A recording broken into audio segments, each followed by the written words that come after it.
Hello student, how are you? As today we study a very important topic, that is ray optics, light refraction of light through prism. Today we study refraction of light through prism, a most important topic according to the board examination, according to your competitive examination, a very important topic, that is refraction of light through prism. Okay, now first we discuss about the prism.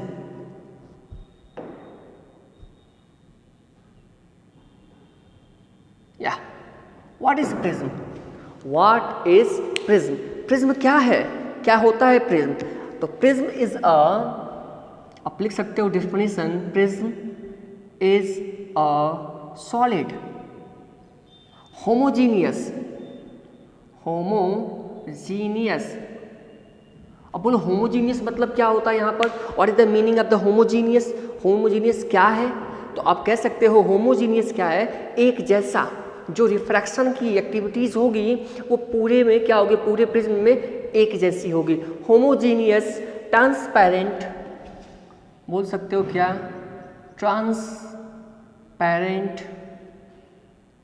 And refracting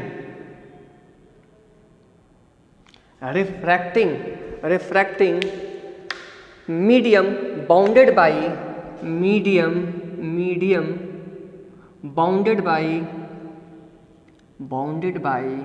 क्या, किससे bound है? Bounded by what is this? Two plane surfaces inclined at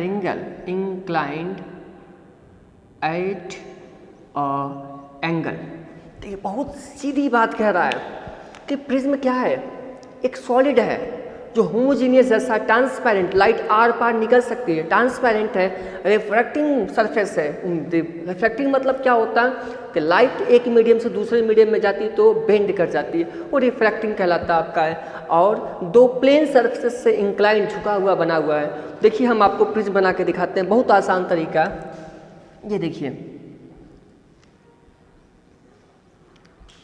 एक triangle बना लीजिए, एक दूसरा triangle बना लीजिए, दोनों ट्रायंगल को मिला दीजिए। ये आपका क्या हो गया, प्रिज्म। आप इसको थोड़ा सा और कम कर देते हैं, इसको तो और हो जाएगा ये बेटर। ये देखिए, ये दिख रहा है इसको, एक ये रिफ्रैक्टिंग सरफेस, एक ऐसे, ये दो रिफ्रैक्टिंग सरफेसेस आकर के जब मिलते हैं तो कुछ ऐसे से पिरामिड जैसा कुछ से बनता है नीचे का। वैसे ये रहेगा नीचे वाला, ये आपका बेस हो गया। बेस, ये वाला जो सरफेस है, ये इधर से जो जा रही है, एक लाइट इधर से निकल रही है, ये सरफेसेस, ये दोनों कौन सा सरफेस हो जाएंगे, रिफ्रैक्टिंग सरफेस। कौन सा सरफेस? रिफ्रैक्टिंग, जो बात करा रिफ्रैक्शन, तो रिफ्रैक्टिंग सरफेस। कौन सा सरफेस? रिफ्रैक्टिंग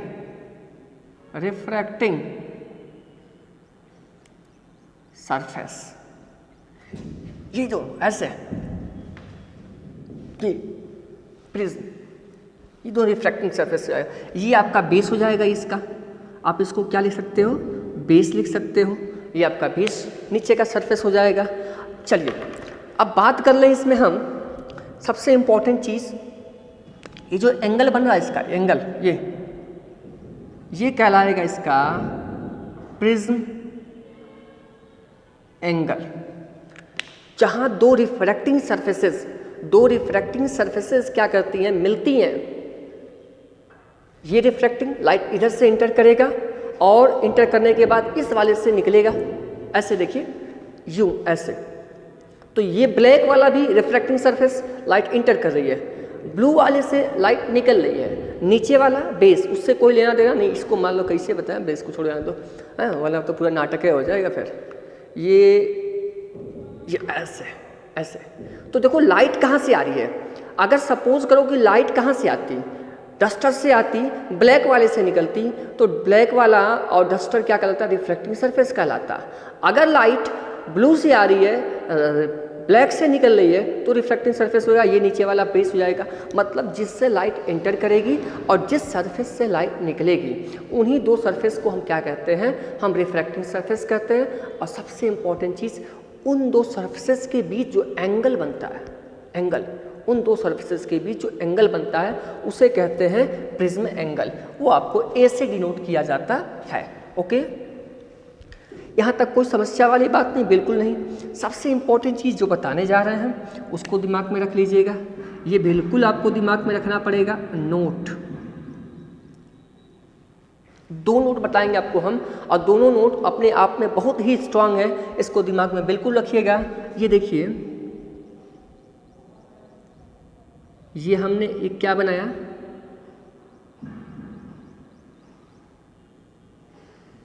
ये देखिए हमने एक स्लैब बना दिया, glass slab. Okay, glass slab हमने बना दिया इसमें। अब इसमें देखिए, इस ग्लास स्लैब में कुछ एक्टिविटीज़, कुछ फेनामिनन करने जा रहे हैं, कुछ प्रोसेस हम आपको दिखाने जा रहे हैं, जिस प्रोसेस को देख करके हमें कुछ कंक्लूजन निकलेगा, उन कंक्लूजन को दिमाग में रखना पड़ेगा।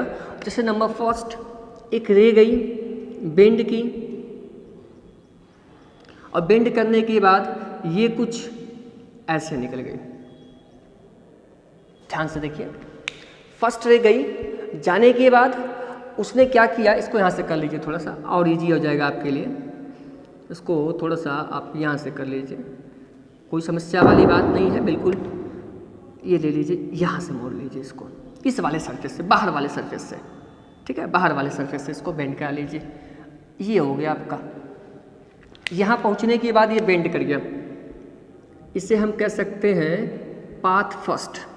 पाथ फर्स्ट, ये आपको पता है इंटर कर रही है, तो कौन सी रे है, जिसे आप क्या इंसिडेंट रे बोलोगे, ये बीच का है, और ये निकलने वाले emergent ray, refracting emergent. Okay, no problem. अब देखो इसमें है क्या, लाइट रिफ्रैक्ट करके यहाँ निकली, और यहाँ पहुँचने के बाद अगर कुछ ऐसे रिफ्रैक्शन की प्रोसेस होती है तो इसे आप ग्लास स्लैब बोलोगे। क्या बोलोगे? ग्लास स्लैब बोलोगे।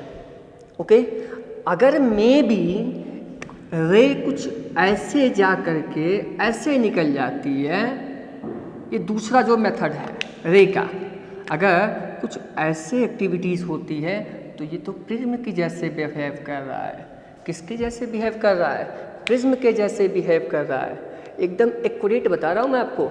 ये देखिए, इसका जो रिफ्रैक्शन है, ये इस रिफ्रैक्शन को देखिए, और इसका जो रिफ्रैक्शन है उस रिफ्रैक्शन को देखिए, दोनों ये कैसे बिहेव किया? कुछ प्रिज्म जैसा किया, पहले सरफेस से इंटर किया, दूसरे सरफेस से निकला। ये आपका कुछ ऐसे है। ये देखिए स्लैब को देखिए, स्लैब को कैसा है। ये पहला वाला सरफेस, मैं इसकी बात कर रहा हूँ, ये सरफेस दिख रहा है आपको, कुछ ऐसे है। दूसरा वाला सरफेस कुछ ऐसे है, ये वाला सरफेस, ये कुछ ऐसे है, ये ऐसे, राइट? कैसे? ऐसे है। अब इसको रोटेट कर दो। अब देखो ये किसका फिगर बना रहा है? ये क्या प्रिज्म के जैसे बिहेव कर रहा है? इस सरफेस पे इंटर किया, देखो इस सरफेस से इंटर किया और ब्लैक वाले से बाहर निकल रहा है। देख लो, निकला कि नहीं निकला? एक सरफेस से इंटर किया, दूसरे सरफेस से निकल गया। यहाँ ये एक्टिविटी नहीं है, ये पहले से इंटर किया, दूसरे से निकला, जो इस वक्त इस कंडीशन पे है, इस कंडीशन पे इस वक्त है। और अगर इसको हम थोड़ा घुमा करके देखें, रोटेट करके देखें, तो कुछ ऐसे हो गया। First refracting surface, second refracting surface. तो कैसे बिहेव करेगा? प्रिज्म के जैसे बिहेव करेगा। कैसे बिहेव करेगा? बिल्कुल प्रिज्म के जैसे बिहेव करेगा। तो जरूरी नहीं है कि इसका शेप प्रिज्म जैसा हो, इसके फेनामिनन्स, रिफ्रैक्शन ऑफ लाइट तय करता है कि ये प्रिज्म है या फिर प्रिज्म नहीं है। ओके, एक नोट और देखिए आप, नोट नंबर, ये फर्स्ट मान लीजिए, ये नोट नंबर सेकंड, बहुत इंपॉर्टेंट, ये तो और भी इंपॉर्टेंट नोट है, एकदम लाजवाब है। देखिए, नॉर्मली हम प्रिज्म को ऐसे ही बनाएंगे, ठीक है, क्योंकि ऐसे प्रिज्म बनाते जाएंगे ना तो डिजाइन करते करते टाइम निकल जाएगा। ये प्रिज्म, ये देखो, ये पहली रे गई, रिफ्रैक्ट हुई, यहाँ पहुँची, रिफ्रैक्ट हो गई। चलो भैया, इसके लिए ये वाला एंगल क्या कहलाएगा? Prism angle. जैसे मान लीजिए 30 है, कितना मान लेते हैं 30, तो ये इसका हो गया prism angle, prism angle. Okay, incident, emergent, refracted, कोई दिक्कत नहीं। दूसरी फेनोमेनन देखिए, दूसरी प्रोसेस देखिए, अगर एक लाइट यहाँ से इंटर कर रही है, यहाँ से, और यहाँ आकर के ये निकल गई ऐसे ऐसे, और ये एंगल है 80, क्या है 80, तो प्रिज्म एंगल क्या होगा? जहाँ से लाइट इंटर कर रही है और जहाँ लाइट क्या कर रही है, बाहर निकल रही है, इमर्जेंट रे, इंसिडेंट रे और इमर्जेंट रे जो के बीच का जो एंगल आएगा वही प्रिज्म एंगल कहलाएगा। अब ये प्रिज्म एंगल नहीं कहलाएगा, इस रे के रिस्पेक्ट में ये प्रिज्म एंगल है और इस रे के रिस्पेक्ट में ये प्रिज्म एंगल है। मतलब प्रिज्म एंगल बदल सकता है, किसकी वजह से? इंसिडेंट और इमर्जेंट रे की वजह से। अगर रे किसी इस सरफेस से आकर इस सरफेस पे आती है तो ये आपका होगा प्रिज्म एंगल, अगर यहाँ से जाकर के यहाँ जाती है तो ये होगा आपका प्रिज्म एंगल। मतलब प्रिज्म एंगल ये कह देना कि सदैव ऊपर वाला वही रहेगा, यही है प्रिज्म एंगल, सदैव यही रहेगा प्रिज्म एंगल। ये गलत है, अगर लाइट यहाँ से इंटर करेगी और यहाँ निकलेगी तो ये बनेगा प्रिज्म एंगल। अगर लाइट यहाँ से इंटर कर रही है, यहाँ से यहाँ से यहाँ से यहाँ से ऐसे ऐसे ऐसे, और यहाँ से निकल रही है तो ये बनेगा प्रिज्म एंगल। मतलब इंसिडेंट और रिफ्लेक्टेड रे के अकॉर्डिंग हम तय करेंगे कि हमारा प्रिज्म एंगल कौन सा है। जितना लिखा है उसको जल्दी से नोट कर लीजिए। आगे बढ़ते हैं और हम अब करेंगे refraction of light through prism. जितना बना है सब नोट करिए। चलिए आइए अब देखते हैं रिफ्रैक्शन कैसे होता है प्रिज्म में, प्रिज्म में कैसे लाइट इंटर करती है और कैसे बेंड करती है, उसको देखते हैं। तो यहाँ हम ड्रा कर देते हैं, ये आपका हो गया प्रिज्म। थोड़ा डार्क कर दें, दिखे आपको अच्छी तरीके से। वैसे ही बड़ी शिकायतें आती हैं, क्लियर नहीं दिख रहा है, क्लियर नहीं दिख रहा है, क्लियर कर दें थोड़ा, HD बनाते हैं आज। अब तो दिख रहा है। ये प्रिज्म, प्रिज्म हो गया। अब इसमें देखिए एक लाइट इंटर की, ये फर्स्ट लाइट इंटर की, ये अब इंटर करने के बाद आपको पता होगा कि ये कौन सा मीडियम है, ये एयर है, और ये क्या है, ग्लास है, और फिर क्या है, एयर है, राइट। लिख दे क्या, ये आपका ग्लास है और ये फिर आपका क्या हो गया, एयर हो गया। तो लाइट जो है वो इंटर कर रही है एयर से, कहाँ पर, ग्लास में। अब यहाँ जाने के बाद इस सरफेस पे क्या होगा, रिफ्रैक्शन होगा। नॉर्मल ड्रॉ करना पड़ेगा हमें, ये नॉर्मल कर लेते हैं n, ठीक है।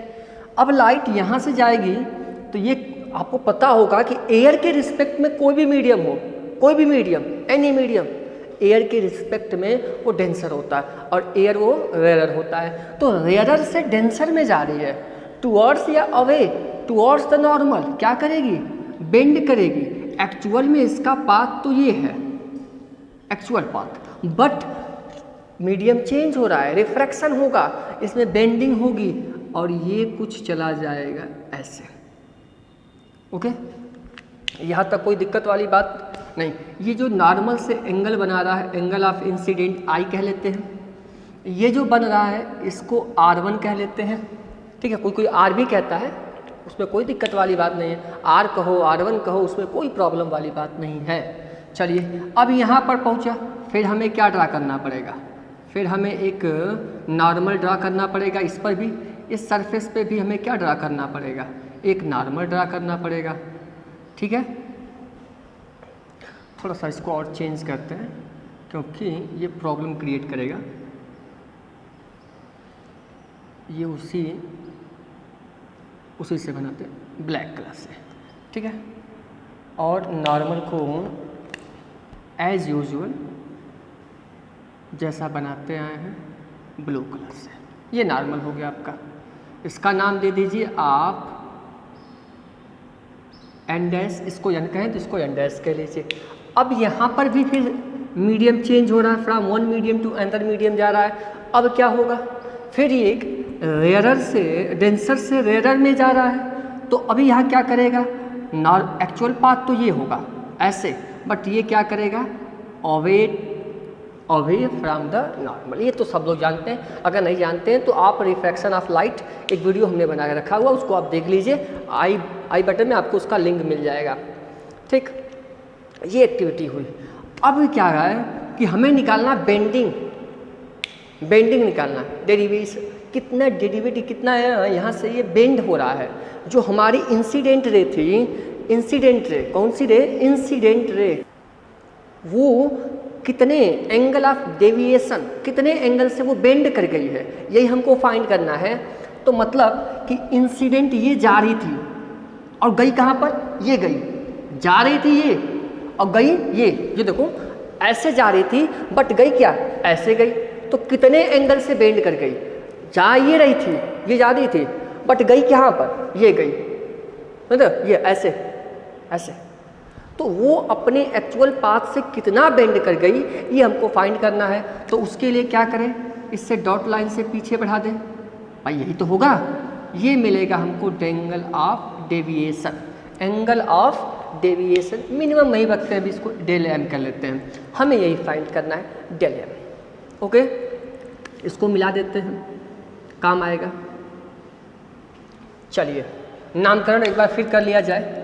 ये इंसिडेंट आई, इमर्जेंट R1, ये वाला इसके लिए R2, ये निकला हुआ है E, ये हो गया हमारे लिए। बस इसमें ये आपको बस ये आना चाहिए, ये इसको बोलते हैं रे डायग्राम कैसे बनेगा। लाइट गई, नॉर्मल ड्रॉ किया, रेयरर से डेंसर में झुकी, उसके बाद फिर इस पॉइंट पे पहुंची, फिर डेंसर से रेयरर में दूर भागी, नॉर्मल ड्रॉ कर लिया वहाँ पर हमने, ये चीज़ हो जाती है। अब हमें करना क्या है, हमें वैल्यू कैलकुलेट करनी है, डेल एम की वैल्यू कैलकुलेट करनी, कितना होगा। तो नॉर्मल सी कंडीशन है, जैसा ध्यान दे बालक कि ये आई इन दो रे से ये आई बना है, तो ये पूरा कितना बनेगा, ये भी तो आई बनेगा, आई, तो ये कितना होगा, I minus R1, I am right. ये रे आई बना रही है, तो ये दोनों रे भी तो बनाएगी आई के बराबर, हाँ बिल्कुल भाई, बनाएगी नहीं बनाएगी। तो ये हो जाएगा कितना, उसी प्रकार से ये पूरा ई है, ये R2 है, तो ये कितना होगा, ये हो जाएगा E minus R2, E minus R2 होगा, बिल्कुल होगा। अब एक चीज़ देखो आप, ये देखो डॉट लाइन से, ये देखो डॉट लाइन से, और ये एक्चुअल लाइन, ये दिख रहा है, ये वाली ये है, ये वाली ये है, और ये वाली ये है।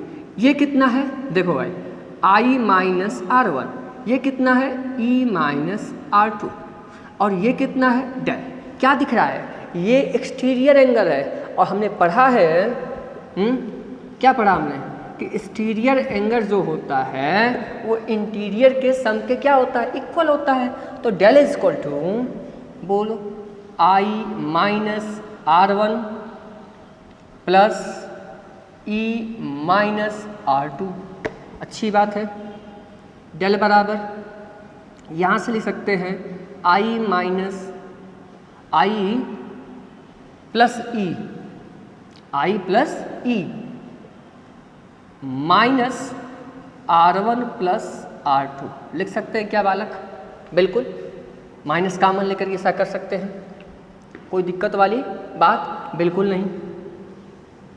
ये चीज़, अब इसको थोड़ा और आगे बढ़ाते हैं और चलते हैं इस वाले में पार्ट में। इतना तो आपको हमने दिखाया था, अब इस वाले पार्ट में आ जाते हैं। ये डॉट लाइन से जो नीचे आया हुआ है और इधर से डॉट लाइन से जो नीचे आया हुआ है, इसको मिटा देते हैं, इससे कोई लेना देना नहीं है। ये क्या होगा, प्रिज्म एंगल ए। आपको पता है इस सरफेस पर ये क्या हुआ है, इस सरफेस पर ये परपेंडिकुलर ड्रा हुआ है, तो ये पूरा मैं इसको फिर से बनाता हूँ, देखिएगा ध्यान से। ये सरफेस पे ये नॉर्मल ड्रा हुआ है, तो ये एंगल कितना बनेगा, 90। ये एंगल कितना बनेगा 90। सेम तरीके से इधर भी 90 बनेगा। तो इस आपके रेक्टेंगल में क्या होगा बोले, ए प्लस एंगल ए प्लस ये पूरा 90 प्लस ये वाला पूरा। भाई ये सरफेस पर ये नॉर्मल ड्रा किए हो तो नॉर्मल 90 तो होगा ना, 90 तो होता है नॉर्मल, तो ये 90 हो गया। भाई इस सरफेस पर ये नॉर्मल ड्रा है तो ये एंगल 90 तो होगा, ये एंगल 90 तो होगा। वही तो बता रहा हूँ मैं कि एंगल 90 है। तो a प्लस 90 प्लस 90, यहाँ क्या मान लो, इसको क्या मानोगे, n मान लो, ठीक है। n इक्वल टू कितना होगा 360 होगा, ठीक है। a plus n equal to 180, बिल्कुल बहुत बढ़िया। अब n किसके बराबर है, ये देखो, ये नीचे वाले को देखें तो since R1 plus R2 plus n equal to 180, triangle के रूल से ये अंदर वाला इतना सा, ये मिलके और ये मिलके 180 ट्रायंगल बनाएंगे, 180 हो जाएगा। यहाँ से आप n की वैल्यू कैलकुलेट करो, n इक्वल टू तो 180 माइनस R1 प्लस R2 मिलेगा। तो n की जगह पे अगर हम पुट कर रहे हैं, यहाँ पर n की जगह पे हम क्या कर रहे हैं, अगर पुट कर रहे हैं तो a इस प्लस n की जगह पर 180 minus R1 plus R2 equal to 180, ठीक है। 180 से 180 कैंसिल हो जाएगा तो a इक्वल टू मिलेगा, ये most important formula, a equal to जो हमें मिलेगा a इक्वल टू 180 से 180 कैंसिल, माइनस से उधर भेजेंगे plus, a equal to R1 plus R2, a equal to R1 plus R2। ये वैल्यू यहाँ पुट कर दीजिए, इस वैल्यू को उठा करके यहाँ पुट कर दीजिए, ये मोस्ट इंपॉर्टेंट फार्मूला आपका हो गया, a equal to R1 plus R2। इसको रख करके यहाँ पुट कर दीजिए तो क्या मिलेगा आपको, आपको मिलेगा del equal to I plus E minus what is this R1 plus R2 equal to A, that is सीधा सीधा A। दो फार्मूले del and A is equal to R1 plus R2 and del is equal to A I plus E minus A। कुछ नहीं किया मैंने, कुछ नहीं, मैथमेटिक्स का थोड़ा सा रूल लगाया, मैथमेटिक्स का, ये एंगल एक्सटीरियर दो इंटीरियर एंगल के बराबर होगा, रख दिया हमने। उसके बाद R1 R2 की वैल्यू कैलकुलेट किया तो R1 प्लस R2 ये दोनों एंगल और ये मिलकर के 180। यहाँ से हमें मिला कि इस एंगल की वैल्यू कितनी है, n की वैल्यू है R1 R2, 180 में से माइनस कर लेंगे, यानी 180 माइनस R1 R2। ये वैल्यू उठा करके हमने पूरे 4 पार्ट में, इस वाले पार्ट में इसमें रख दिया, वहाँ से कैलकुलेट कर दिया तो हमें मिला a equal to R1 plus R2 और फिर उसके बाद हमें मिला del equal to I plus E minus A। यही है, बिल्कुल इजी है, इससे इजी नहीं मिलेगा। चलिए अब फटाफट इस पर एक क्वेश्चन लगा लेते हैं, एकदम आसान सा क्वेश्चन लगाते हैं, कैसे लगेगा, बिल्कुल इजी सा। इसको इरेज करते हैं और एक अच्छा सा क्वेश्चन लगाते हैं, देखते हैं। उसको इरेज नहीं कर रहे हैं, उसी के नीचे फिगर बना लेंगे और उसी से कुछ बताएंगे कैसे होगा, देखते हैं। देखिए हमारे पास एक इक्विलैटरल, कौन सा ट्रायंगल, इक्विलैटरल ट्रायंगल, मतलब एक जैसा जिसमें एंगल बनते हैं 60 60 60, इक्विलैटरल ट्रायंगल हमारे पास है। और इस प्रिज्म में, इक्विलैटरल जो प्रिज्म हमारे पास अवेलेबल है उसमें सिर्फ और सिर्फ एक रे दिया हुआ है, ये नॉर्मल हो गया आपका, और ये नॉर्मल से 60 एंगल बना रहा है। कितना बना रहा है 60।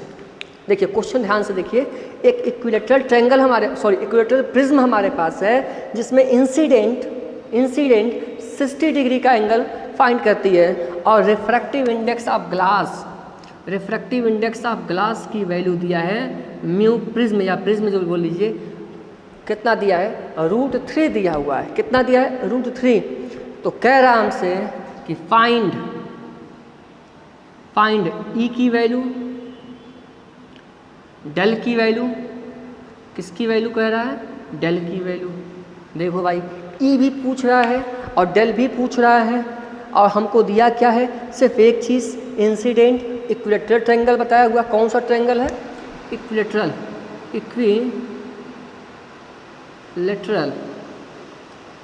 प्रिज्म। क्या करोगे आप, कैसे सॉल्व करोगे इसको, बिल्कुल आसान है, सबसे आसान चीज़ ये है। करना क्या है, ठहरे बनाओ, थोड़ा सा कॉन्फिडेंस लेवल, अपने अंदर का कॉन्फिडेंस लेवल लेके आओ।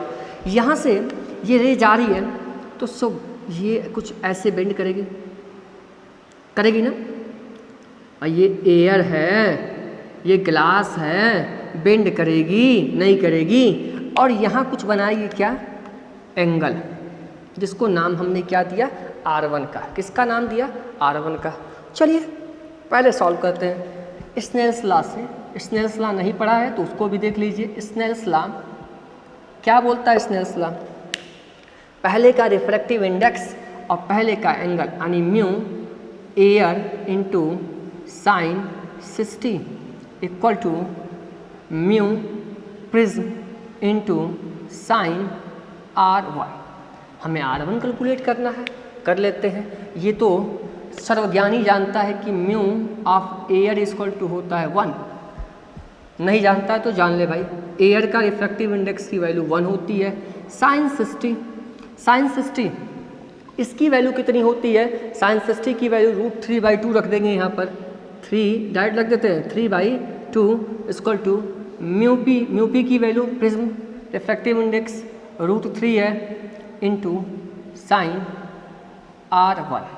√3 से √3 कट जाएगा, साइन R1 इक्वल टू 1/2। अब साइन किसकी वैल्यू 1/2 होती है, तो साइन 30 की वैल्यू 1/2 होती है। इसका मतलब R1 इक्वल टू 30। पहला आंसर मिल गया हमको, ठीक है। जब R1 मिलेगा तभी तो मिलेगा हमको क्या, तभी तो हमको मिलेगा दूसरी वाले। अब इसके बाद चलते हैं, इस वाले पॉइंट पे आते हैं। यहाँ भी तू क्या ड्रा कर, यहाँ भी नॉर्मल ड्रा कर दे।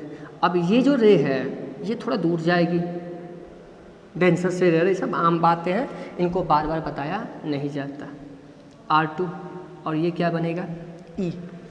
अब R2 की वैल्यू क्या होगी, R2 की वैल्यू कैलकुलेट कर लिया जाए। जब R2 की वैल्यू कैलकुलेट कर देंगे तो वहाँ से हम क्या करेंगे, हम वैल्यू किसकी निकाल लेंगे, हम वैल्यू E की निकाल लेंगे। उसके बाद हमें डेल आराम से मिल जाएगा। ओके, चलो अब घबराहट आ रही होगी कि न तो R2 पता है न तो E पता है, तो कैसे साइन स्नेल्स लॉ लगा करके हम इसकी वैल्यू निकाल लेंगे। डरो नहीं, बिल्कुल आसान सी बात बता रहा हूँ मैं। एक फार्मूला हमने आपको पढ़ाया था और फार्मूला था A equal to R1 plus R2। और ये कौन सा ट्रायंगल है, इक्विलेटरल ट्रायंगल है, मतलब ये एंगल कितना बनेगा 60, ये कितना बनेगा 60, ये कितना बनेगा 60 नहीं बनेगा। A की वैल्यू कितनी हो गई 60, पुट कर दो 60। R1 की वैल्यू कितनी है 30, R2 की वैल्यू कितनी है नहीं पता, तो क्या पता R2 बराबर ऑलरेडी 30 आ चुका है। कितना आ चुका है 30 आ चुका है।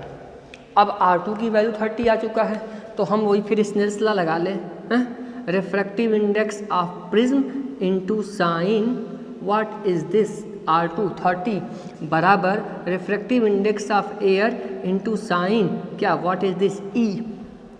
इसकी वैल्यू 3/3 ओनली √3 या ओनली √3 साइन 30 अभी निकाले थे। साइन 30 की वैल्यू 1/2 ये रख दो यहाँ पर, 1/2 equal to mu air 1 into sine E दिख रहा होगा 3/2 √3/2 √3/2 60। इसका मतलब साइन E दिख रहा है ना, बिल्कुल दिख रहा है। साइन E इक्वल टू √3/2 मतलब डायरेक्ट कर दूं मैं E बराबर 60, E बराबर 60। ई बराबर 60, ये भी 60 निकल गया हमारा। अब क्या निकालना है? अब हमें डेल निकालना है। कोई दिक्कत बिल्कुल नहीं, होनी नहीं चाहिए। आई थिंक अभी समझ में आ गया होगा ये फिगर इस फिगर से क्यों रिलेटेड था, इसलिए नहीं मिटाए थे, इसको मिटा देते हैं। अब देखो करते क्या है, अगले प्रोसेस को चलते हैं लेकर के। हमें निकालना है क्या? Del. Del del equal to I plus E minus A, निकल जाएगा डेल आई 60, ये भी भलाने 60, ये भी 60 आया ना जी, आया तो है, माइनस ए ऑलरेडी 60, डेल बताओ क्या होगा? 60। इस तरह से ये आपका न्यूमेरिकल सॉल्व हो गया। सिर्फ फिगर जब बनेगा तो आपको वहीं पर फिगर क्वेश्चन देखते ही क्या करोगे? बेहोश हो जाओगे। एक का लाइन खींचा है और एंगल कह रहा है कितना? 60। अब सब बताओ ये कौन सी बात है? एक का गो दिया है और सब पूछ रहा है, तो डरो नहीं, स्टेप बाय स्टेप इसको आगे करते जाओ। और जब करते जाओगे तो और भी एक रास्ते नहीं कहते कि आगे बढ़ते रहो, रास्ते खुद ब खुद खुलते रहेंगे, तो बढ़ते रहो, खुद ब खुद रास्ते खुलते रहेंगे, एंजॉय करते रहेंगे। आप उसको परेशान ना होके चैनल पे बने रहिए, वीडियो देखते रहिए।